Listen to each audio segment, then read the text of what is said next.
அனைவருக்கும் வணக்கம். குரட்டைனால என்னென்ன பிரச்சனை வருதுன்றத லாஸ்ட் வீடியோவில் பார்த்தோம். இந்த வீடியோவில் குரட்டை வர்றவங்க என்னென்ன பண்ணணும் அப்படின்றத பற்றி சொல்கிறேன். ஃபஸ்ட்டு தூங்க போகிறதுக்கு முன்னாடி வாயை வெந்நீர் வச்சு நல்லா தொண்டையில் இந்த கார்கிலிங்னு சொல்லுவோம் பார்த்தீங்களா, உப்பு போட்டு கொப்பளிப்பாங்கல்ல, பிபி இல்லாதவங்க, அதாவது ரத்த கொதிப்பு இல்லாதவங்க உப்பு லைட்டாக போட்டு வெந்நீரில் வாய் கொப்பளிச்சுட்டு படுக்கலாம். பிபி இருக்குது அப்படின்னா உப்பு யூஸ் பண்ண வேண்டாம். வெறும் தண்ணியில் வார்ம் வாட்டரில் பதமான சூட்டில் தொண்டையில் நிப்பாட்டி இந்த இடத்துல கொண்டு போய் நிறுத்தி கொப்பளிச்சு துப்பிட்டு படுக்கலாம். அடுத்தது படுக்கிற பொசிஷன் நேராக படுத்திங்க அப்படின்னா இந்த இடம் அழுந்தும். ஸோ அந்த பேசேஜ் இன்னுமே குறைஞ்சிரும். அதனால் என்ன பண்ணணும்னா ஒரு கழிச்சு படுக்கணும். மோஸ்ட்லி இடது பக்கம் ஒரு கழிச்சு படுக்கிறது நல்லது. இல்லை அப்படியே படுத்தா கஷ்டம் தானே, அப்படியே திரும்பி திரும்பி தான் படுக்க போகிறோம். ஸோ இடது பக்கமோ இல்லை வலது பக்கமோ ஒரு கழிச்சு படுத்துக்கணும்.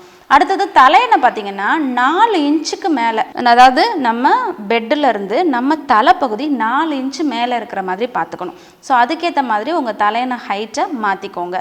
ஒரு கழிச்சு படுக்கணும், தலையணை 4 இன்ச்சு ஹைட்டில் இருக்கணும். இது ரெண்டும் ரொம்ப முக்கியமான விஷயம். அடுத்து இப்போ உடல் பருமனாக இருக்கீங்கன்னு வச்சுக்கோங்களேன், உடல் பருமனை கண்டிப்பாக குறைச்சி தான் ஆகணும். அடுத்தது ஸ்மோக்கிங், ஆல்கஹால், இந்த மது பழக்கம், புகைப்பழக்கம் இருக்கிறவங்கலாம் அதை விட்டுறது நல்லது.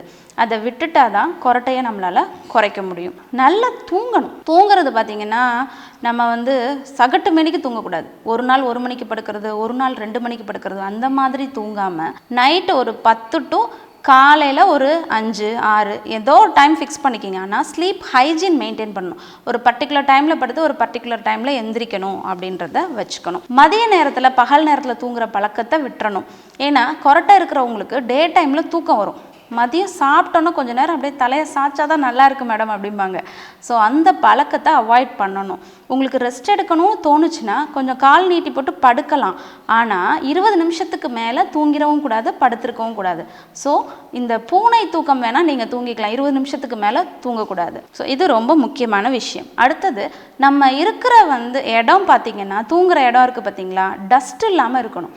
தூசிகள் இருந்துச்சுன்னா அந்த தூசிகள் போகும்போது என்னாகும், நம்ம தொண்டை பகுதியில் ஒரு கன்ஜெஷன் வரும், செக்ரீஷன்ஸ் வரும். அதனாலையும் கொரட்டை அதிகமாகும். அதனால பெட் ஸ்ப்ரெட்டு, பில்லோ கவர் எல்லாத்தையுமே வாரம் ஒரு தடவை துவைச்சி நல்லா டஸ்ட் இல்லாமல் பார்த்துக்கணும். அடுத்தது ஃபேன் பார்த்திங்கன்னா, ஃபேனில் நிறைய டஸ்ட் இருக்கும் வீட்டில். அதை க்ளீன் பண்ணுறது பார்த்திங்கன்னா 6 மாதத்துக்கு ஒரு தடவை அந்த மாதிரி பண்ணாமல் மாதம் ஒரு தடவை அந்த டஸ்ட்டெல்லாம் ஃபுல்லாக க்ளீன் பண்ணுற மாதிரி பார்த்துக்கணும். அப்போ தான் அந்த தூசிகள்னால நமக்கு அந்த கன்ஜெஷன் கொரட்டை அதிகமாகிறத நம்ம குறைச்சிக்கலாம். அடுத்து பகல் நேரத்தில் நல்ல தண்ணி குடிச்சுக்கணும். தண்ணி குடிக்கிறத குறைச்சி ட்ரை ஆகிடுச்சுன்னு வச்சுக்கோங்களேன், வாய்ப்பகுதி தொண்டை பகுதியெலாம் ட்ரை ஆகிடுச்சுன்னா கொரட்டை அதிகமாகும். அதனால டே டைமில் அட்லீஸ்ட் ஒரு 3 லிட்டர் தண்ணி குடிக்கிறீங்களா அப்படின்னு பார்த்துக்கோங்க. காலையில் தூங்கி எழுந்திரிச்சோன்னா 1 லிட்டர் தண்ணி குடிச்சிருங்க. டே ஃபுல்லாக ஒரு 2 லிட்டராவது மினிமம் குடிச்சிருங்க. ஸோ டோட்டலாக 3 லிட்டர்ஸ் தண்ணி எடுத்துக்கணும்.